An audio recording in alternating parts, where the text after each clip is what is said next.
Tonight, lack of corporate governance principles identified as hindrance to Ghanaian SMEs accessing continental free trade market. We are using at the international set. So the AU sanctioned and we set out to prepare a manual for the corporate governance principles, which we have. And we realize that Ghana has a very weak corporate governance principle practice. Also, Food and Beverages Association criticizes Ghana Revenue Authority's approach in enforcing the e-VAT law. Immediately you rectify that there's a problem going on with this particular company. You call the company to find out exactly what is going on, or you pay a visit to rectify the situation. Meanwhile, tax partner Deloitte Ghana George Ankoma urges GRA to devise new strategy in enforcing the e-VAT law. Do a bit more further to engage this business, do more education around the e-VAT system, and even public education around the need for business or for individuals to ensure that when they buy from this shop, they are demanding their VAT invoice. This is Business Life with me, Pious Kojo Backah. Details after this break. Pleasure you could stay with us. Let's move to our very first story. The issue of corporate governance is identified as a hindrance to micro, small and medium enterprises in the country that may be willing to access some African markets under the Continental Free Trade Area Agreement. Well, this is according to the National African Peer Review Mechanism Governing Council. Now, many Ghanaian firms are yet to take advantage of the agreement, which has been signed for the past 3 years. Acting Executive Secretary Winifred Akoto Sapong has been speaking with Joy Business after an editors forum targeted at implementation of the agreement. Here is more. Ghana has been a strong pillar behind the implementation of the Continental Free Trade Agreement after winning the bid to host the Secretariat, which makes it the commercial capital of Africa. Despite this, most Ghanaian firms still struggle to access other markets on the continent due to lack of corporate governance structures and financial support. According to the Executive Secretary of the National African Peer Review Mechanism Governing Council, Winifred Akoto Sapong, it is working to correct the situation. All the ones we are using at the international set. So the AU sanctioned and we set out to prepare a manual for the corporate governance principles, which we have. And we realize that Ghana has a very weak corporate governance principle practice. Aside that, we had discussion, we had stakeholder engagement again, sensitization, and out of that, 4 areas came up. We had natural resource governance, we had education, agriculture, and trade. So the trade was really strong, how our private sector was getting involved with the AFTA and all of that. So putting together, you realize that maybe is it laws, policies, regulations that are preventing them from accessing the AFTA, or is it that they are also not doing it right? Speaking to Joy Business after the forum, representative of the Institute of Directors, Reverend Angela Carmen Apia, hinted that the Institute is developing corporate governance training manuals to help the micro, small and medium enterprises in order to build their capacity to enter the continental markets. Champion director professionalism, and we do this through advocacy, training and research. And so from our research, we found that there are governance gaps. Some of them is just knowledge that is either not available or that is weak. Sometimes the systems that are weak. When we visited the President of the Republic of Ghana, he had a heartbeat. His heartbeat was with MSMEs, medium, small, medium-scale enterprises, micro, medium, small, because most of Africa's growth, and in Ghana, it is driven by this category of businesses. So he wanted us to champion this. So what we did is to put together an SME toolkit. The Editors Forum afforded journalists with the opportunity to have an understanding of the current status of the trade agreement implementation. Now, the cedi continued its marginal improvement against the US dollar, selling at 12 cedis 50 pesos this morning. It is about 3.1% gain to the American greenback since the beginning of this week. Now, some market operators have described the cedi's performance as surprising. The following report has more. The local currency sold at 12 cedis, 60 pesos to the dollar yesterday. Today's rate means it has gained 10 pesos in value to the world's most important currency since yesterday. The cedi's impressive run for the past 2 weeks has come as a surprise to many since the country's reserves have fallen significantly to about 2 months of import cover, whilst its net foreign asset is also negative. However, the significant progress made by the government on the domestic debt exchange program could be the rationale behind the cedi's recent performance. This is assuring investors that the government is committed to bringing the country's debt to a sustainable level and subsequently building a robust fiscal economy. Well, longer on the economy, and economist Professor Lord Mensah is projecting that the domestic debt exchange program may rather aid in quick recovery of the economy. This follows warnings from other financial analysts that the program will crash the economy and will take about 5 to 10 years to achieve recovery.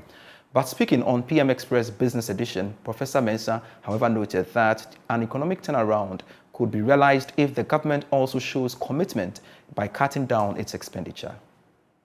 If you look at the happiness, it all boils down to government and their, appetite for spending after the domestic debt exchange. If government continue the momentum that they have in their spending, trust me, this exercise that we're doing will be nothing to write about.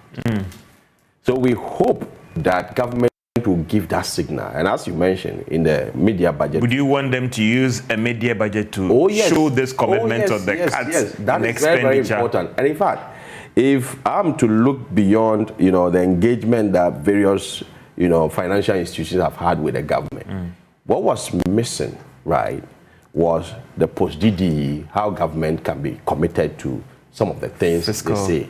Yeah, fiscal discipline. And probably most of them were relying on the presence of IMF, at the time. Because we know when we go to IMF will give us that kind of restrictions on how we spend.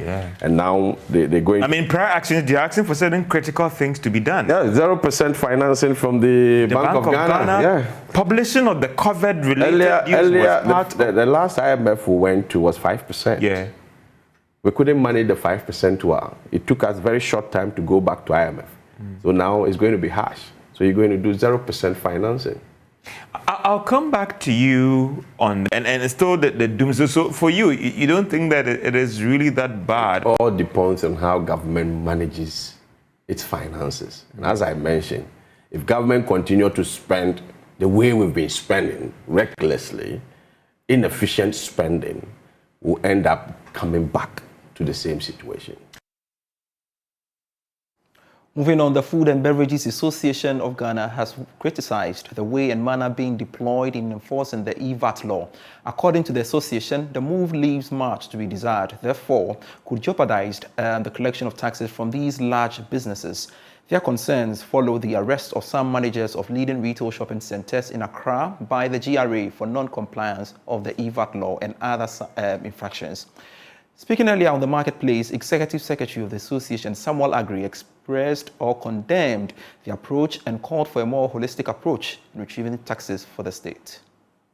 Now, the GRA that has the power to oversee the collection of revenue in this country.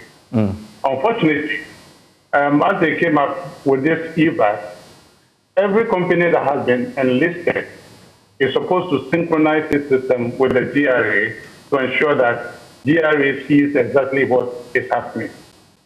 Now the question is, if I am synchronized to your system and there's a network breakdown, you are not going to get the necessary information that you need within that period. And also, when the system operator decides to do anything against a particular company, they will do that in order to get what they want, and therefore GRA you are doing ABC. Unfortunately, when DRA set out to arrest these companies for infractions on their system, now you will ask yourself, the system operators that are sitting behind this machine, what are they doing? Immediately you rectify that there's a problem going on with this particular company. You call the company to find out exactly what is going on, or you pay a visit to rectify the situation. Unfortunately, they did not do that, but they go in a Rambo style as if these people are hoarding cocaine in their premises, and therefore they are going to collect that cocaine. Now, if you are collecting taxes, this is not the way you're supposed to go in as an authority to bring these people reputations and the businesses that they own down the drain. Because when you do that, these businesses will go down and people will then say that they are doing something bad. But unfortunately, they are not doing anything wrong or untoward. Yeah, what the DRA fails to recognize is that the very moment you think there's an infraction going on in this facility, your men can go out there to find out exactly what is happening. You are not doing that, no call or whatsoever. You just go in and then arrest them for whatever reason they even don't know, than to say that these infractions have been committed and therefore you are under arrest. We don't do that because the system that they are operating itself has so many flaws that has to be looked at. Meanwhile, tax partner Deloitte Ghana George Ankoma called on the GRA to devise a new strategy in enforcing the e-VAT law as the current one being deployed is anti-business. He spoke on the marketplace. The Ghana Revenue Authority has a mandate to collect taxes in Ghana, and for that reason ensure that businesses do register with them and comply with the laws regarding the tax collection. However, I think the tax authorities also need to do a bit more education when it comes to implementation of certain aspects of the tax law. You have just mentioned the e-VAT system that some businesses or companies have been arrested for non-compliance. Non-compliance definitely comes with sanctions, and so the GRA, once they see that you are not complying, would want to impose the sanctions on you. However, I would think that the DRA should go a bit more further to engage these businesses, do more education around the e-VAT system, and even public education around the need for business or for individuals to ensure that when they buy from this shop, they are demanding their VAT invoices. Most of it, people buy and they will not demand their invoices, and so some of these things occur. But if people are aware of the need to ensure that they get their invoices, so that they can even use them for their own tax obligations, I think that will also help with the compliance requirements. A reminder, you're still watching Business Life with me, Pious Kojo Backah. Still to come in this bulletin on the Joy Business Shopping List tonight, we visit the Malamata market to gauge the price of African star apple, popularly known as Alansa.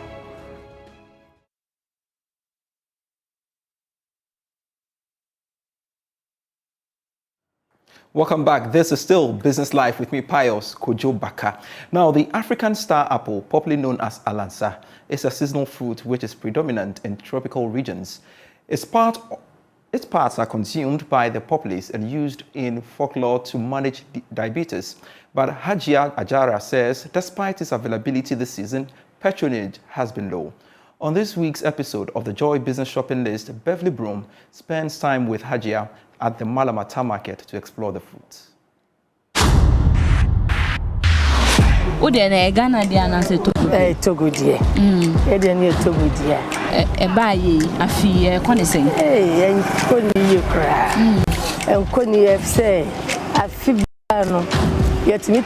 What I have in stock now is from Togo. Sales this year have really been slow, unlike the years past.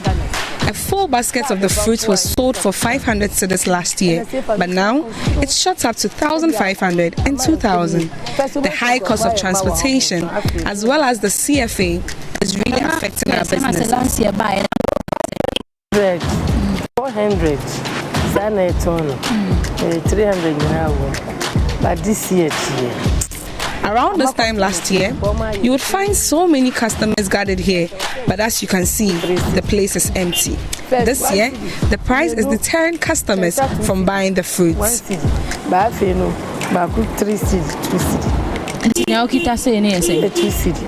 The price for one is now 3 cedis. Previously, this size was selling for 1 cedi or 3 cedis for 5. What's the difference? Oh, Ghana when said the no so be on card yes sir. When sugar. Me ma ba kundi hwe. Doko sugar. Well, I say sugar. But Ghana de na nyam sir. And I think na say the ones from Togo are sweet as sugar, and the ones from Ghana are sour.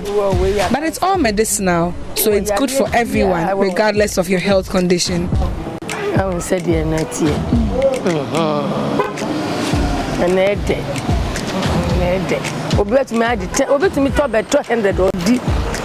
people come here to buy as many as 100 pieces just to consume with their families.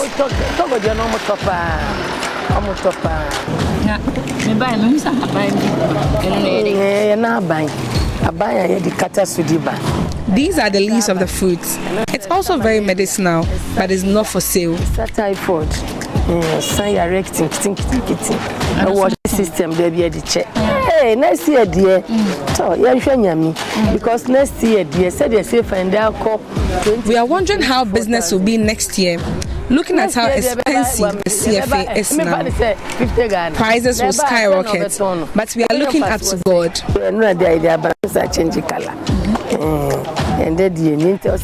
This was brought in yesterday and it's already discoloring, meaning we need to sell them now, else it might go bad in the next 2 days.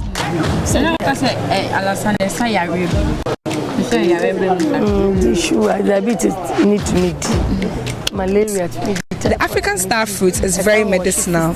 It's good for diabetes, malaria, typhoid. The seed is also medicinal. You can grind it and mix it with shea butter. It's really good for the ladies.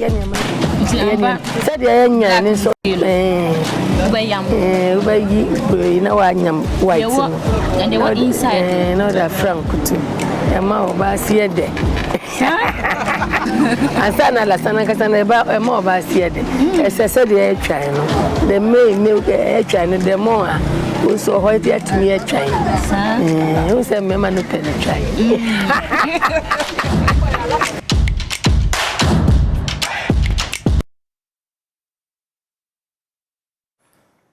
Great thing there. Let's move on to some other stories. And Burkina Faso has affirmed its commitment to the trade relations with Ghana. The landlocked country is looking forward to expanding trade as it gears up to participate in the African Continental Free Trade Area Agreement.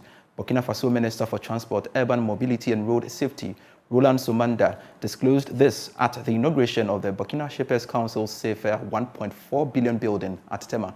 Correspondent Kwame Yanka has more. Burkina Faso remains Ghana's biggest transit customer among the landlocked countries using Ghana's ports.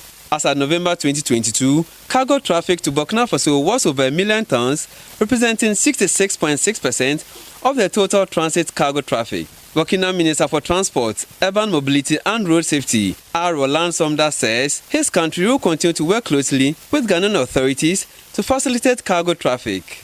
Translator David Levin Essiam has been translating the French interview.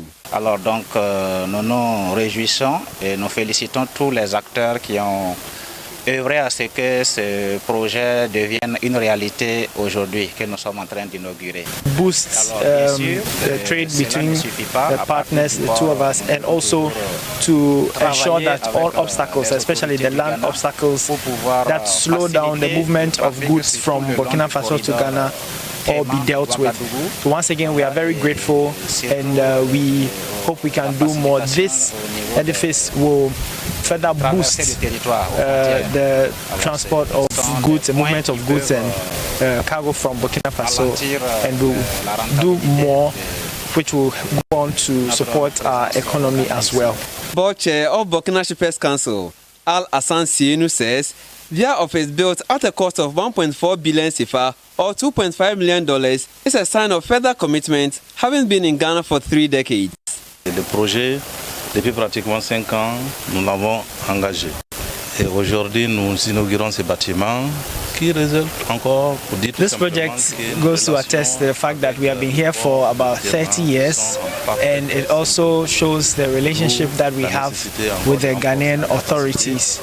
And this relationship we are ready to deepen. We are ready to also build capacity to ensure that there is more trade and there's more activity between these partners. We, as I mentioned earlier, this land was granted to us in 2011, and about 5 years ago, we began this project that has seen the light of day today.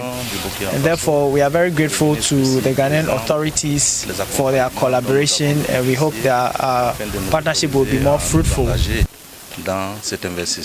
Deputy Transport Minister Frederick Obin Adom, who represented the sector minister, commended Burkina Faso and urged other landlocked countries to follow suit. So we could talk about the other landlocked countries who are also customers of the Ghana Ports Authority and who use the Ghana shipping.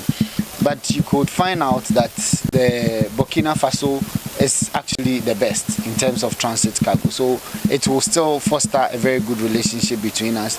And looking at the Africa Free Trade Continental area, this is also to promote a very good share prosperity, which will help the whole continent. Well, I will commend Burkina Faso. As I commend Burkina Faso, I would also call on other countries that they are open to also set up offices here in Ghana to promote the relationship. Meanwhile, speaking on behalf of Director General of Ghana Ports and Harbours Authority, Director of Tema Ports, Sandra Opoku, assured that the authority will continue to put in measures to coordinate transit trade. And with this edifice, we can say that Burkina Faso is firmly rooted in Ghana now. We say a big thank you for all your customers from Burkina Faso who are using our ports, and we pledge to our continuous support to see the growth of the transit business through our ports, through provision of efficient and effective service delivery. Burkina Shippers Council will protect and defend shippers' interests, facilitate and streamline the transport chain, and manage the freight generated by Burkina Faso's foreign trade. Ghana Shippers Authority, haulage truck drivers, among other partners, were in. Thanks so much for your company. I am Pious Kojo Backah. You can get more stories when you log on to myjoyonline.com/business. Do have a lovely weekend. Bye-bye.